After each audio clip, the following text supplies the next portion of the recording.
ఇష్టం వచ్చినట్టు ఇవాళ కూలగొడతానంటే పేద ప్రజలు వదిలిపెట్టారు. రేవంత్ రెడ్డి గారు నిన్ను నీ రాహుల్ గాంధీని తప్పకుండా సందర్భం వచ్చినప్పుడు కుర్చీ మడత పెట్టి ఇలా కుర్చీలో కూర్చున్నాను ఎగురుతున్నావు.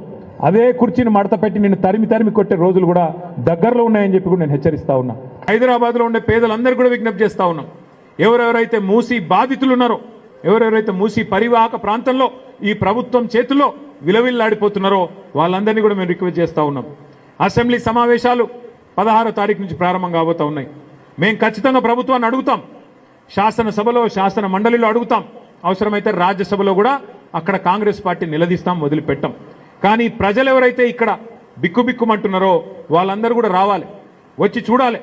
డెవలప్మెంట్ అనేది విధ్వంసం చేయకుండా, కూలగొట్టకుండా, ఇండ్లు కూలగొట్టకుండా చేయవచ్చు అని చూపెట్టింది బీఆర్ఎస్ ప్రభుత్వం. మేము రేవంత్ రెడ్డి గారిని కూడా అదే కోరుతున్నాం. మీరు చేయండి, మంచి పని చేయండి, మేము వద్దంటలేం. మూసీ సుందరీకరణ చేయండి, వద్దంటలేం. కానీ ఒక్క ఇల్లు కూలగొట్టకుండా చేయండి, ఒక్క ఇల్లు ముట్టకుండా చేయండి. ఎందుకంటే మేము చేసి చూపెట్టినాం, మీరు కూడా అదే పద్ధతిలో చేయొచ్చు. మీరేమో మూసీ బ్యూటిఫికేషన్ అంటున్నారు, కానీ ప్రజలేమో ఇది బ్యూటిఫికేషన్ కాదు, లూటిఫికేషన్. 1,50,000 కోట్లలో మీరు 1,000 కోట్లు కమిషన్ల రూపంలో దండుకొని మీ కుర్చీని కాపాడుకునే ప్రయత్నం చేస్తున్నారు అనే భావనతో ఈ రాష్ట్ర ప్రజలు ఉన్నారు. అందుకే దయచేసి నేను కోరుతా ఉన్న ప్రభుత్వాన్ని, ముందు మీరు ప్రజలకు ఇచ్చిన హామీలు నెరవేర్చండి. మహిళలకు చెప్పినారు మీరు 2,500 ఇస్తామన్నారు, బడ్జెట్లో డబ్బులు పెట్టండి. మీరు చెప్పారు పెద్ద మనుషులకు 4,000 పెన్షన్ ఇస్తాం 100 రోజుల్లోని, డబ్బులు పెట్టండి. ఈరోజు మార్చ్ 6వ తారీఖు 5వ తారీఖు ఈ రోజు వరకు రైతు బంధు పడలేదు. కేసీఆర్ గారు ఉన్నప్పుడు డిసెంబర్లో రైతు బంధు పడేది.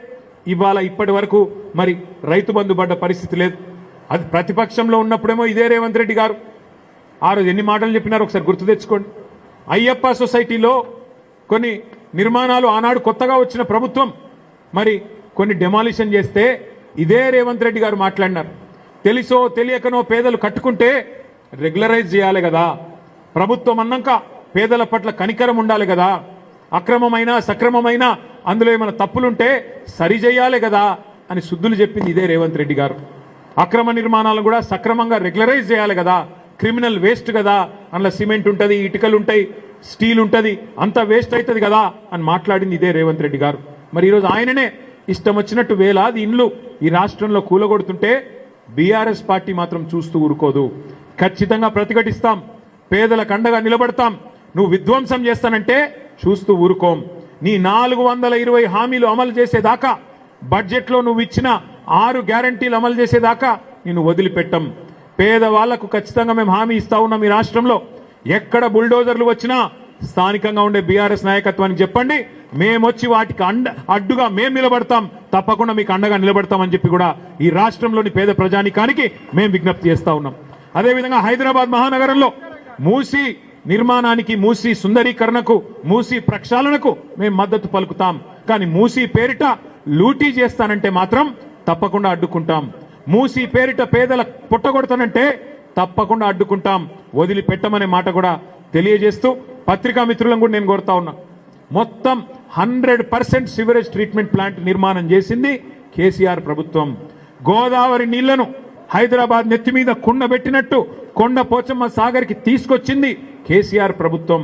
ఇవాళ మొత్తం వడ్డిచ్చిన విస్తర్లాగా మూసీ ప్రక్షాళనను కూడా బ్రహ్మాండంగా రేవంత్ రెడ్డి గారి చేతుల్లో పెట్టి, అయ్యా మరి చేయండి, పూర్తి చేయండి అంటే అది చేతగాక 2.5 ఏళ్లు గడిచినా ఒక్క ఇల్లు కట్టలేదు హైదరాబాద్లో రేవంత్ రెడ్డి గారు.